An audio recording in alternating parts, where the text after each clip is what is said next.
Hello, welcome to Chapter 19, Death, Dying, and Bereavement.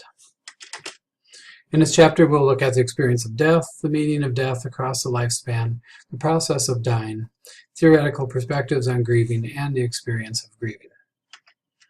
And these are the objectives that this chapter covers. First of all, death is a process as well as a state. The experience of death is shaped by the circumstances surrounding the end of life. Clinical death are the few minutes after the heart stops pumping, breathing stops, and there's no evidence of brain activity, but resuscitation is still possible. Brain death is when the person no longer has reflexes or any response to vigorous external stimuli. They may still be able to breathe and survive for some time. And social death is when there's the person was treated like a corpse by other people, where they now accept the person as dead. If you look at figure 19.1 on page 467, where does death occur in the United States? Most people die in hospitals, 41%, and 27% in the dying person's home, and 21% in long-term care, 5% in hospice, another 6%. And hospice care is becoming more and more popular since the 1970s. And preparation for death, the philosophy is that preparation for death should include the examination of feelings, planning for after death, and talking openly about it. The family should be involved in the patient's care as much as possible because it gives the patient emotional support and allows each family member to come to some resolution of their relationship with the dying person. The patient and the family decide whether the person will stay at home or stay hospitalized. Palliative care emphasizes controlling pain and maximizing comfort rather than invasive life-prolonging measures. Here's a nice little video here on hospice care. 4 types of hospice care. There are home-based programs where the family caregivers and especially trained healthcare workers help provide care within the person's home. Hospital-based programs, palliative care is provided by hospital personnel with daily family involvement. Special hospice centers are where a small number of patients are cared for by specially trained healthcare workers in home-like settings. Hospice is any special center that's trying to promote a home-like environment to normalize the process of dying. And the pros of hospice care, there's reduced costs of death instead of trying to cure the person. It just works on pain, palliative care, managing the pain. There's less burden on the central caregiver. Cons is there's increased family worry about pain management. Preschool age children do not understand the inevitable, universal, and irreversible nature of death. They believe some lucky people can avoid death, for example, by magic. There's teaching young children about biological death can help them understand death. Preschool children do not understand death and believe it can be reversed through prayer, magic, or wishful thinking. Personal life experiences bring death home to both children and adolescents.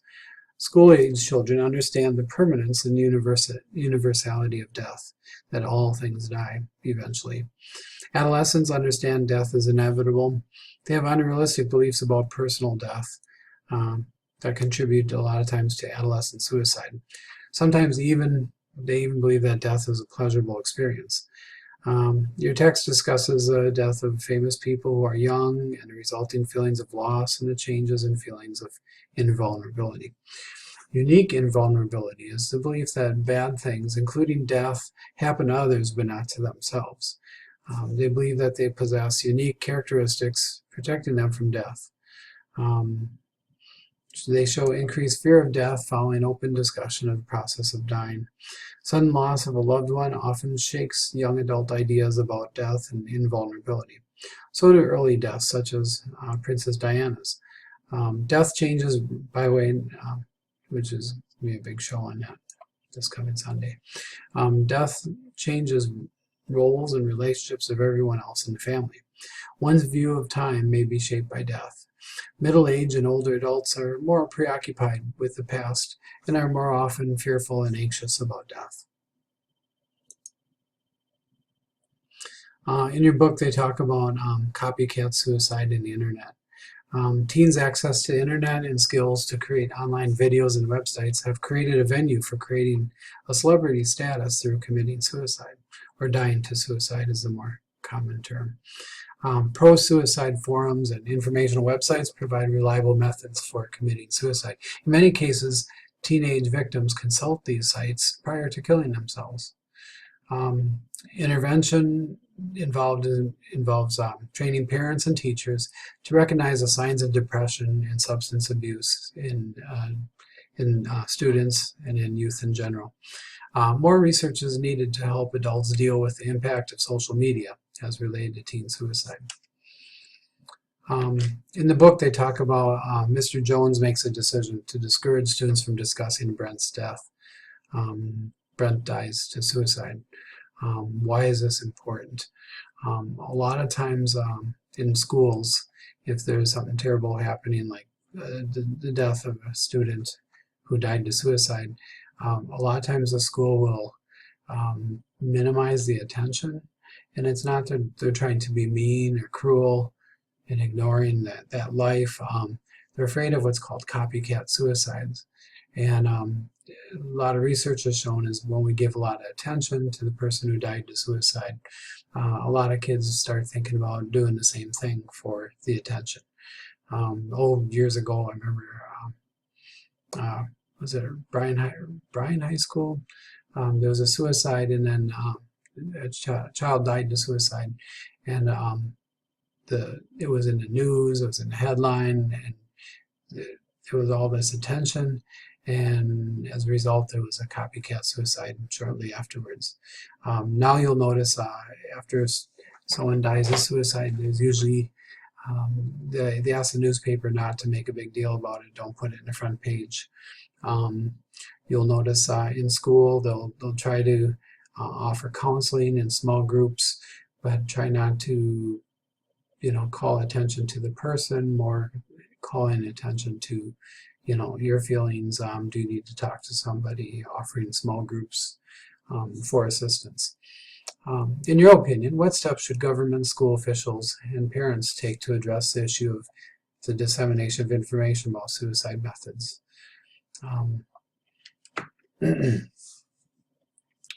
Let's talk about age differences. Young adults have a loss of opportunity to experience things. The loss of family relationships, unique invulnerability.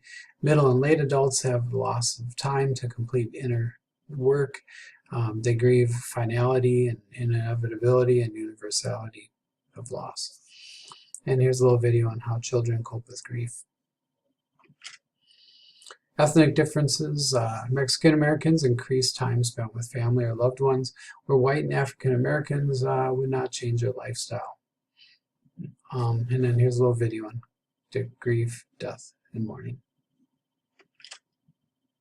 At what age do you think people are most fearful of death? Middle-aged adults are most fearful of death. Older adults think and talk more about death than anyone else. A sense of unique invulnerability prevents intense fear of death in young adults, which leads to less fear and anxiety about death. Older adults think and talk more about death than anyone else. They may fear a period of end-of-life uncertainty more than death itself. Very religious adults are less afraid of death. They view death as a transition from one life or one world to another. Most Americans believe in some type of afterlife. Religion provides adults with death stories to help them cope with their own deaths. Also, those irreligious or who don't believe may also fear death less, maybe because they do not have to fear about hell. Fear of death reduced. Adults who have accomplished goals or believe they have become the person they set out to be have less fear of death. The belief that life has purpose or meaning reduces fear of death. This supports Erickson's theory of ego integrity versus despair stage at the end of life. Preparations for death. There's practical preparations like purchasing life insurance, making a will, directives regarding end-of-life care, or creating a living will. This is very important. We can direct healthcare professionals about our wishes for feeding tubes or other invasive measures to prolong life. So a lot of times DNR on a necklace or a bracelet means do not resuscitate. And so do not create any invasive measures to prolong life. Then there's what's called advanced funeral planning, where we actually plan the funeral in advance. Deeper preparations might be kind of making connections with loved ones, kind of tying in loose ends. Maybe have an old bucket list. There's some process of reminiscence that's involved. Saying goodbye. Kelleher and his colleagues provided a view of a variety of ways in which the dying say goodbye. 1/5 planned no farewells. 3/5 wanted to engage in farewells near the end of life to protect family and friends. 1/5 began farewells earlier and used many different strategies. Benefits of farewells, they're kind of a gift. They balance the relationship state and allow the dying person to slowly disengage. You decide. Decide which of these two statements you most agree with. Neither a person who is ill nor her loved one should ever give up on life. They should always be thinking in terms of how to help the sick person survive rather than focusing on saying goodbye. Or 2, acknowledging the reality of approaching death is the best way to help a person who is ill, and those who are close to her cope with the stress of losing a loved one. I know the political people talk about death panels, but actually what that was about was deciding, when is a natural part where we, accept that a person is dying. At what point do we turn off the machines and, and let the process of death take its place, especially if the person's already brain dead, especially if all the indications are showing that the body is breaking down and dying. Finally, the process of dying. Final preparations involve unconscious changes before death. The terminal drop for psychological health is a drop in memory and learning.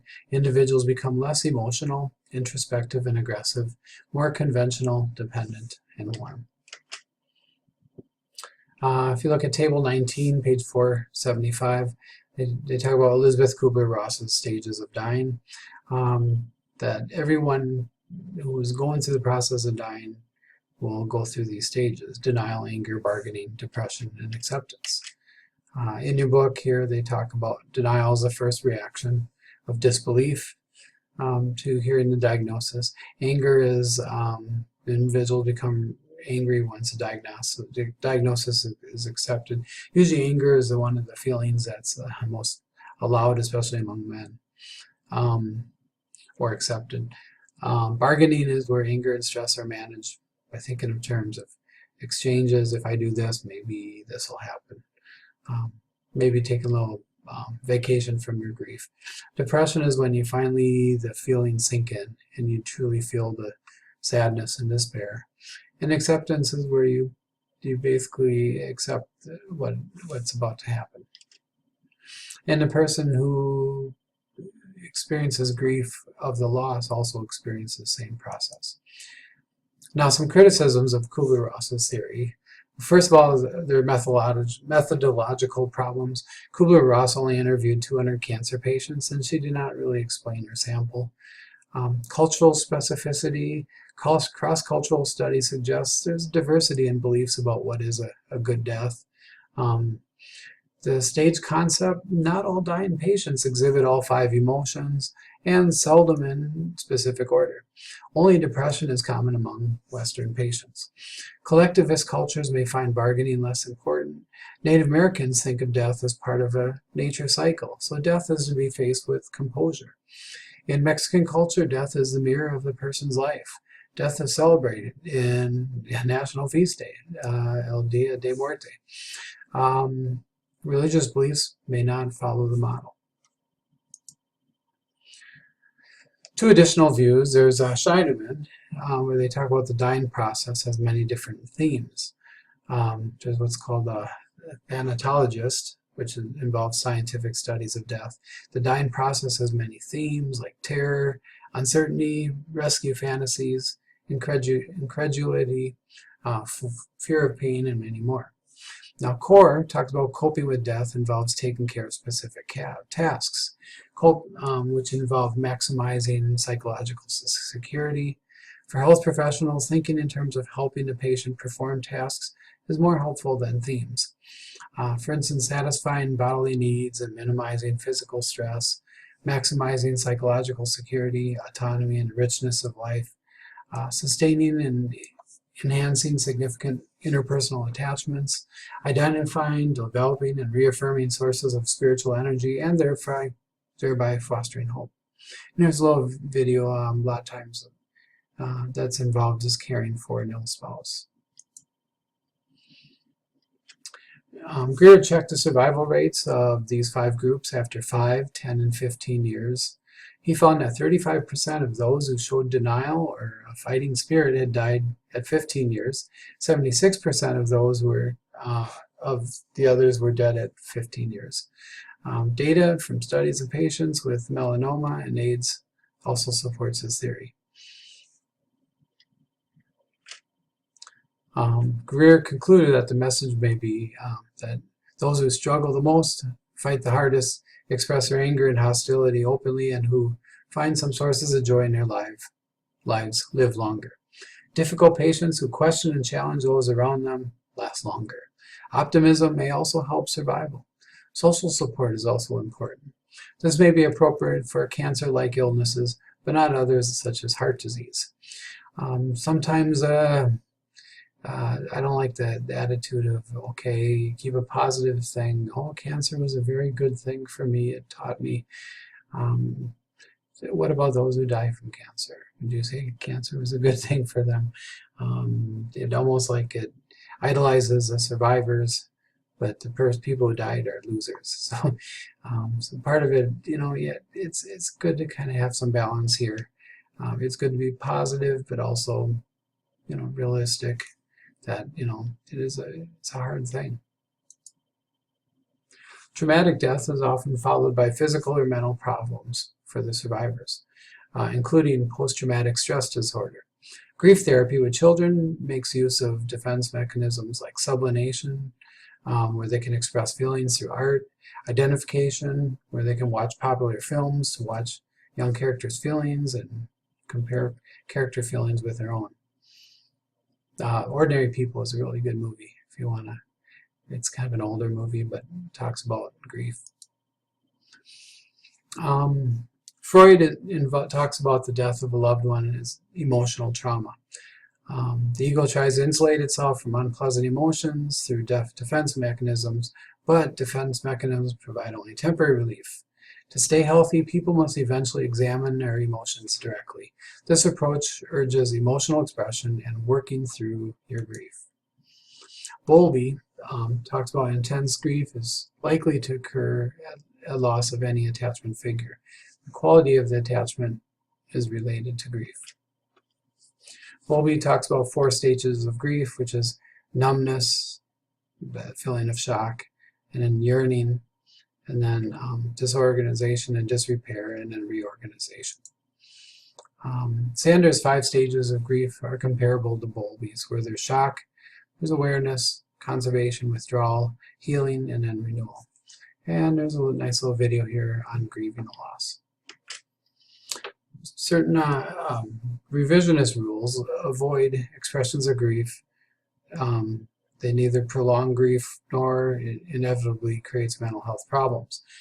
Grieving does not occur in fixed stages. Many themes present simultaneously, but one or another may dominate at one point in time. Adults develop different patterns of grieving. So in other words, they're just saying not everyone grieves the same. The compromise model is themes have a trajectory.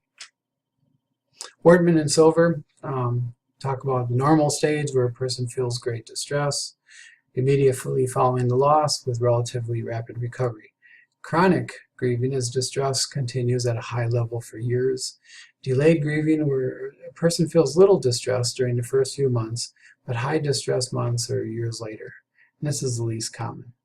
Absent grief is where a person feels no notable distress either immediately or at a later time. And that's quite common too as well. As a school counselor, some kids, they just don't want to talk about it. And they kind of stuff it and they seem to function pretty well. We give them opportunities to talk about it, but some just don't want to talk about it. The dual process model is where a person alternates between confrontation and restoration. Confrontation is confronting loss and grieving, and restoration is focusing on moving forward in life. With death rituals, funerals, wakes, and other death rituals help the family and friends manage grief by giving them specific sets of roles to play. Expected and prohibited behaviors at funerals, role content differs markedly from culture to culture. It brings families together like no other occasion. It inspires shared reminiscences and renews family relationships. It can strengthen family ties and clarify new roles. Funerals establish shared milestones for families. Ceremony and ritual help survivors understand the meaning of death. It places death in a philosophical or religious context. Other factors associated with grief involves the age of the bereaved. Children express feelings of grief like teens and adults. Sadness, crying, loss of appetite, are examples of age-appropriate anger. They resolve their grief within the first year after death. Teens often show prolonged grief responses. They're more likely to grieve for celebrities. They're more likely to idealize pure suicides. They counterfactual thinking about their own ability to have prevented the death. Modes of death and grief. Widows who have cared for spouses during illness are less often show depression after the death. Death that has intrinsic meaning reduces grief. Sudden and violent deaths evoke more intense grief. Random crime or politically motivated mass murder creates what's called intense grief. Suicide, death by suicide, produces unique responses in the survivors. Family and close friends report feelings of rejection and anger. Many feel they should have prevented the suicide. The bereaved are less likely to discuss the loss. And immediate and long-term effects on the immune system. Immune system responses are suppressed initially after death, but they return to normal a year later. Ethnicity may affect physical responses to grief. The incidence of depression among widows and widowers rises substantially. The length of depression can be highly variable, depending on mental health history, the lack of social support, quality of relationships with the spouse, and economic changes influence the length and quality of depression. There's what's called the widowhood effect. The death of one spouse is soon followed by the death of the other spouse. This varies considerably across ethnic groups in the United States. There's a higher risk among white widows and widowers.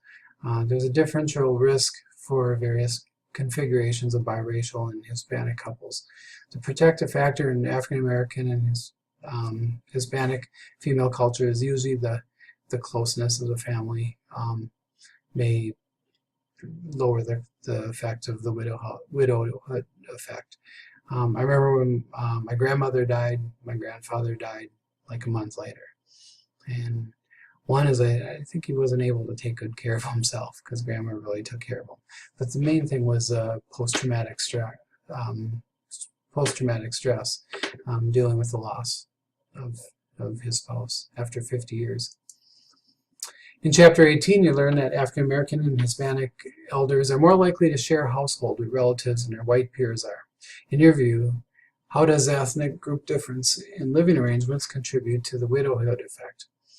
So if the person is still living with a family, they are more likely or less likely to have the widowhood effect. Or if the person's living alone now that their spouse has died, it might be more traumatic for them. You've also learned that African American and Hispanic American men have shorter average life expectancies than white men do. How might this difference contribute to the absence of widowhood effect among African American and Hispanic American women? Let's talk about sex differences. Spouse death has more negative effects for men than for women. The risk of death is higher in men immediately after spouse's death. Widowers withdraw in multiple ways. Alcohol may influence the depression, and social relationships remain important for both sexes. Complicated grief. Depression-like symptoms lasting more than 2 months is considered complicated grief. Grief lasting longer than 6 months can lead to long-term depression and physical ailments such as cancer and heart disease. Problems may continue for up to 2 years after the death of a loved one, but cultural practices may mimic pathological grief. What are some treatments of complicated grief? One is the talk it out approach to managing grief. This can help prevent grief-related depression. Developing a coherent personal narrative of events surrounding a spouse's death helps manage grief, and participating in support groups also helps. An appropriate amount of time off from work to grieve is also important. At some point, it's good to achieve a new normal, but having some time to grieve and having some time to reach out and talk is very important. And this concludes this chapter.